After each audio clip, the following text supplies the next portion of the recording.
This tour started last year when the album came out, and we've done some Europe and we've done some South America. This is the third bit where we're doing the USA. I'm really looking forward to it.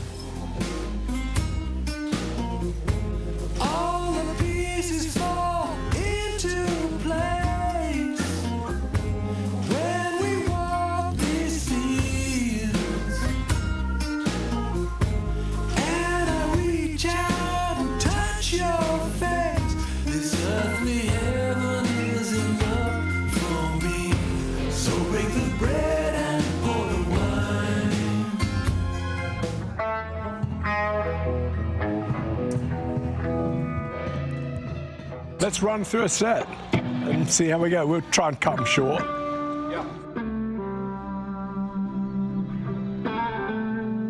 Our endeavour this time has been to try to do as many shows as we can in really memorable, beautiful places. The Hollywood Bowl is one of the great venues, which has its own atmosphere.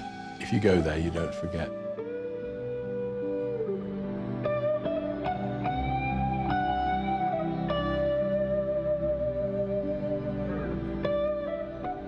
It's a great thrill to be here. Beautiful, beautiful place at which we played last in 1972 when we were kids, and here I am again.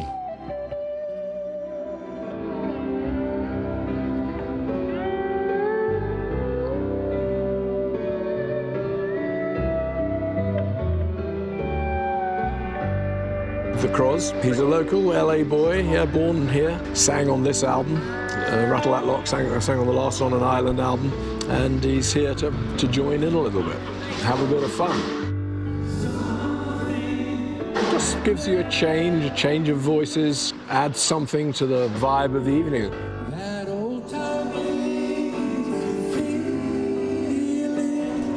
I need a hat, otherwise I will burn. That's right? Oh yeah, maybe I will. It's cool. I have to. And discipline it remains. And as the sun goes down, it'll start to like a slow. Yeah. We haven't put the chase in yet, but it'll just do this kind of slow thing towards. Mark Brickman is a real artist. We've been doing stuff together since 1980, when he came in at the very last minute to do the lighting on the wall shows. We okay? Wow. I'm cool. I'm loving it.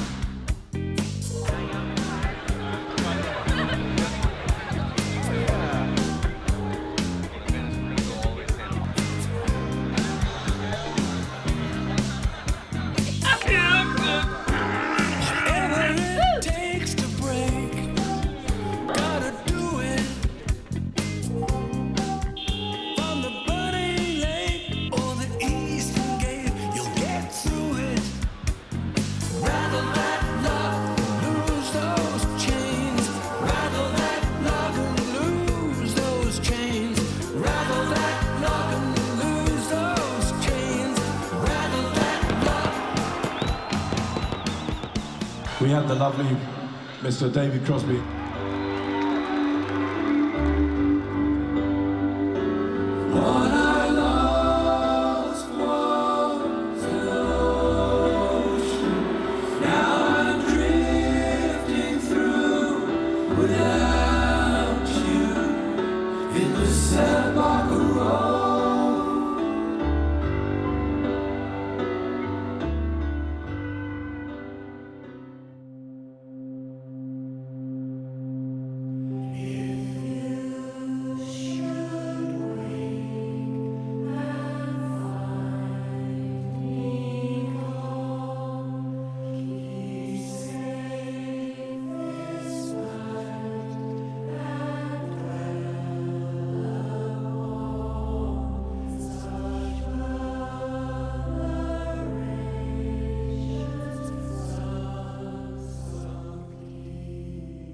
Right, 5 a.m. into the Rattle That Lock.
Just a handful of beans.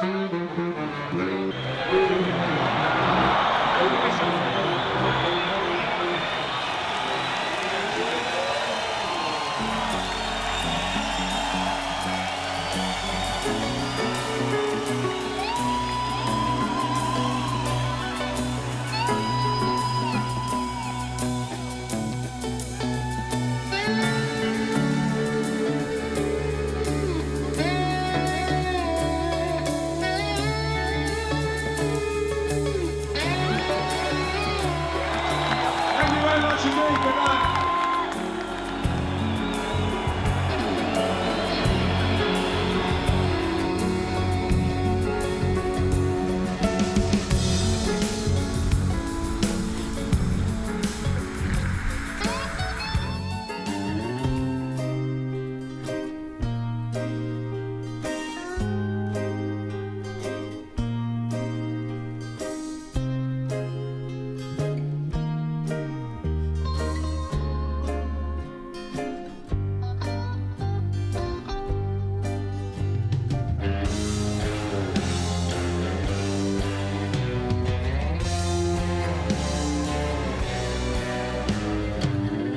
Maybe I should have shown you a clearer, plainer truth that doesn't care about summer and less about youth.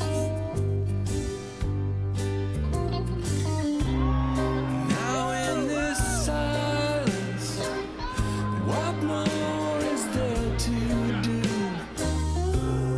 Something has broken in me and in you. In watchful dependence,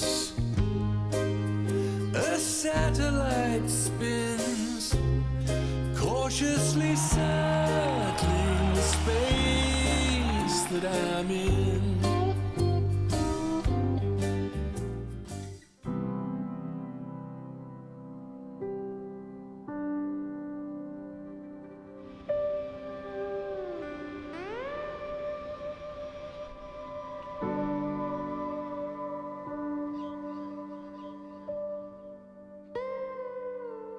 It is a matter of sort of waiting until something strikes you. And that can be a tiny little moment of magic. It can be an external sound or something that you write, create, which tend to sort of just pop into your head at strange moments. And you know, these days everyone carries a recording studio, a video suite, a communication center in your pocket. So everything I do or that strikes me, I can keep a record of and then go back to and work on later.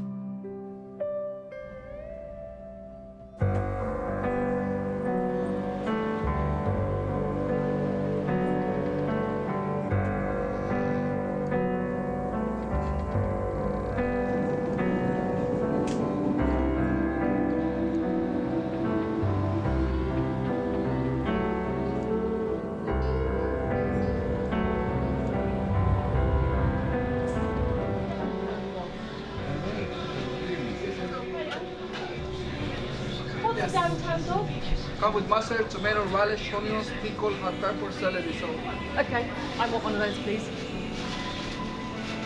I'll have a char dog. Char dog? Yeah. Whatever that is.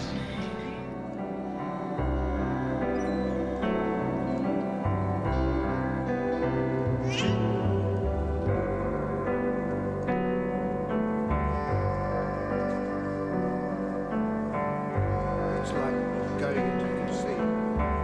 There's nothing.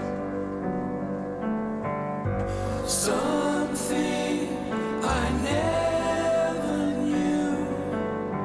In silence, I'd hear you, and a boat lies waiting. We did play Soldiers Field here once. Soldier Field, I think it's called. In the early 70s too, middle 70s, where we had to sue the local council because they'd shortchanged us. Well, this one is one that I remember we had a great gig at, and I remember it being a beautiful building and having fun, you know, and it being one of the places in America where it's kind of a beautiful venue, you know, Radio City, this place, Hollywood Bowl, a few other places, but... Does it make you play any differently, do you think? Tell you afterwards. Don't know.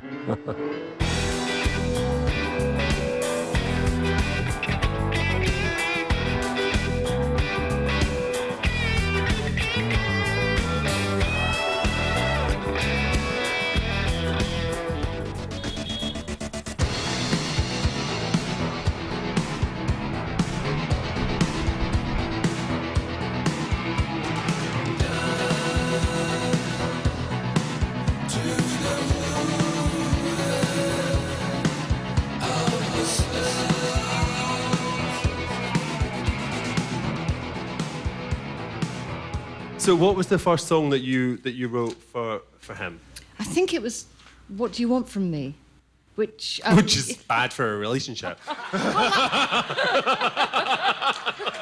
the fuck do you want from me? We can't call it that. No, yeah. She knew what I wanted. Exactly, of course she did. Yeah. Were you shy about that? I can't imagine that you... So it was that. And did that establish a pattern that would begin in your relationship? Do you come up with some kind of musical framework or some sounds or something that Polly then provides the words for, or do you say, I've got something that I want you to, that I want you to make real? Apart from one, all of the songs have come from music first, and they become reasonably well developed. And if Polly likes one of them particularly, she'll say, give me that one on my iPad and I will walk with it and come up with something. She has an extraordinary ability to hit the nail precisely on the head of something that feels like it's been in that piece of music all along and has been dying to get out, but I've been unable to fathom. So it's something that you can't articulate for yourself, that she's articulating for you, or that she's creating that didn't She's exist? creating it. David is incredibly eloquent at expressing himself musically, and I think there's a price to be paid for that. And and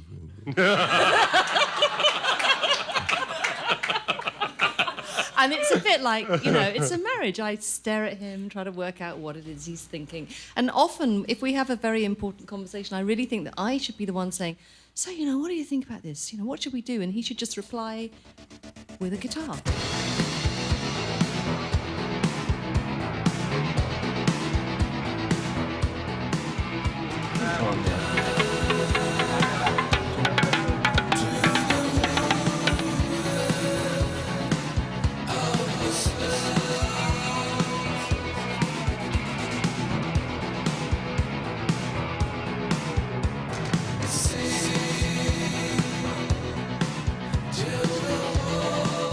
I think it's one of the things, the longer the tour goes on, people gel more, musically, it just flows better.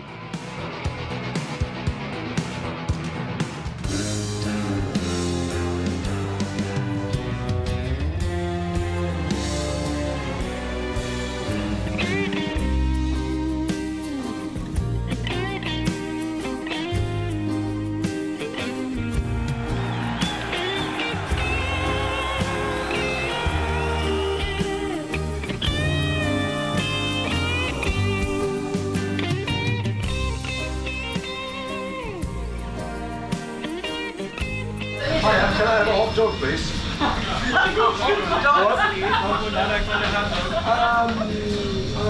Onions, onions, mustard, and some ketchup. He's okay now. Do you want a drink, anyone? Anyone want a drink as well? It's Chelsea Papaya, and Naomi Campbell eats here all the time.